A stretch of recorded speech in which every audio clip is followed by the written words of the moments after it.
سلام ناب كل كرنعات عالم تركبوا إرتراويين أحوات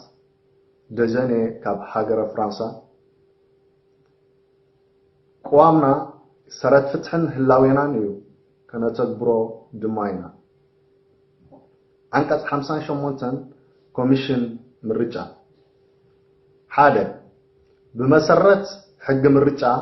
ምርጫታት ናጻን ርትዓውን ምዃኑ ዘረጋግጽ አካይዳ ምርጫ ዘመሓድርን ንዝለዓለ ጉዳያት ዝውስንን ህዝቢ ብዛዕባ ምርጫታትን ካልእ ዲሞክራሲያዊ አገባባትን ከም ዝፈልጥ ዝገብርን ናጻ ጣልቃ ዘይብሉን ኮምሽን ምርጫ ይህሉ